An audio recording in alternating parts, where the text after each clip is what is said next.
name is Dr. Cary Myers, and I'm with the Chiropractic Center. Today, we're going to go over a foam roller protocol. Okay, we're going to start with the bottom part of the leg, and we're going to work up. Okay, we're going to start with the Achilles and the gastroc or the calf muscle. Okay, first, what I want you to do is put your hands on the ground. You're going to lift your butt up, and you're going to bring your toes back towards you so we can put tension on the muscle. You just raise up and then roll back and forth. Now the rolling part is more of a diagnostic part. It's not a therapeutic. So we're there to try to find the little trigger points. What a trigger point is just a hyperimmobility in the skeletal muscle that triggers pain. Now these trigger points will affect the muscle pattern, the muscle movement, range of motion, performance. So it's very important that we get this out of there as quickly as possible so we can improve your overall function of your body. So, point your toe towards you, roll real slowly till you find a trigger point, and sit there for about 30-45 seconds. Maybe a little tender, maybe you even hurt at first, but I want you just to kind of sit there to break it up. You're basically doing deep trigger point therapy to yourself. Then, slowly find another one, and then sit there again. Okay? Now, if you say you don't really feel it on this, apply more weight. More weight, deeper it goes, more pressure you apply to it. So you just put both legs on top, raise it up, do your diagnostic roll, sit there for 30-45 seconds. Okay? I want you to stay away from the actual joint itself. So don't go too high on the knee, basically above or below it. That's all I want you to do. Stay away. This is the safe zone. Okay? Next, we're going to go to the hamstring. Same principle. Hands down. You can even support with your leg. Do your roll to find where your trigger point is at. Then sit there and apply pressure to it. If you need more weight, put the other leg down. Find the spot. Sit there and let it hurt. Remember, only 2 trigger points per muscle, then move on. Okay, we're going to continue working up. Posterior chain. I'm going to cross your leg. Remember, we want to kind of put tension on that muscle so we can really feel where the trigger point is at. Then, so whatever side I have the leg crossed, that's the hip or piriformis muscle that we're going to work on. I want you to rotate your body just a little bit, but keep your shoulders and pelvis the same plane, so square. You have your hand down, foot down. I typically just have my other hand on my ankle so that I know I'm doing it right, not like this, okay? Then you just do your roll. Try to go from the top of the hip to the bottom of the hip, find the knot, and sit there and let it hurt. Okay? The higher your pelvis is, the opposite, the more weight is going to be put down. And plus it's good to scan the whole muscle from the lateral aspect to the medial aspect of the glute. Okay? Alright. Now, what we're going to do is we're going to continue with the leg before we're going to go to the IT band and the tensor fasciatum. So you're going to lay on your side, bottom leg straight. Try to keep your body as straight as you can. Have your elbow and hands on the ground, this leg in front to push and pull you. I typically tell people to start just to break the legs up into thirds. Top of the hip, third of the way down, here to here, and then go all the way to the top of the knee. So then you just go up, do a scan, say I have one there, sit there, let it hurt for a little while. Okay, then pick it up, move it down. Scan the middle part of the leg.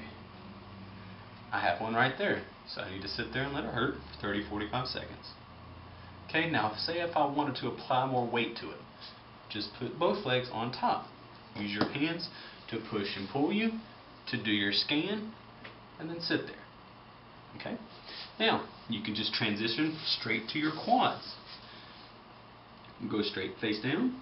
Then do your scan. Now the quad is a very big muscle, so I want you to either get the side of it, the inside. There again, you can put your other leg on top to do your scan, find it, hold it. Okay. The next one, the very important one, is your adductor or your groin. Okay. This one you're going to have to play with. You may have to angle it. You sit just like this, have your leg out to the side.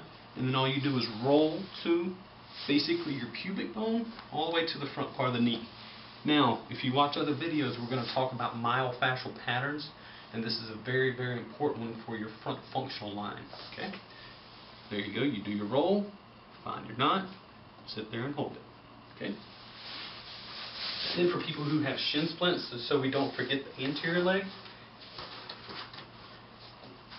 we'll switch legs so you can see it. Just go to the front, just like this. Okay? That one's kind of hard to get to. We'll show it to you with the stick. Okay? Now, we're going to kind of go upper body now. You can do like just a quick little scan of your lower back and mid back to see if you have any restrictions. If you do, just kind of sit there, let it hold, let it try to relax. Okay? Typically, for a lot of my people who have a lot of shoulder tightness, shoulder issues, instability, sitting at a desk all day, typically tell them to put their hands on the back of their head, go try at the base of the lower neck, upper back, and just sit there. Typically that's very restricted. Okay? Now, a lot of people have those knots all through their shoulder girdle. Okay? Easy way to do this, straighten whatever. So I'm going to work on my right side. Straighten your right hand, bring it across your body. So that moving the shoulder girdle out of the way. Then you rotate your body toward that shoulder girdle, do your scan, and have a knot right there. Sit there and let it hurt.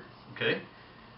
You're doing yourself deep trigger point work. Okay? This might even cause a little referred pain. What referred pain is, say if I have the knot here, but then now my head is hurting or my arm is hurting. There's nothing really wrong with my head or my arm. It's referring pain somewhere else. Okay? It's a good sign that you need to get that taken care of. Now, last but not least, we're going to do your latissimus dorsi. Okay? It's this big muscle right here on the side. So, what you do is you lay on your side, thumb up. I just want you to use your hands and your legs just to roll on the side all the way down. Find a little trigger point, sit there and let it hurt. If you want more weight applied to it, pick your body up and drive it into the foam roll. Okay? This one's also very important for the functional lines, what we'll go to on the next videos. Okay? And you can also do one more. We'll do the front part of the arm, because if you're sitting at that desk typing all day, your shoulders are hunched forward, this is something good to relax that front delt, your pec area. Go face down, have your arm up, and then just roll on your chest and front arm. Now, you do this lightly because you're going across your shoulder joint. Okay? So just be very careful with this one.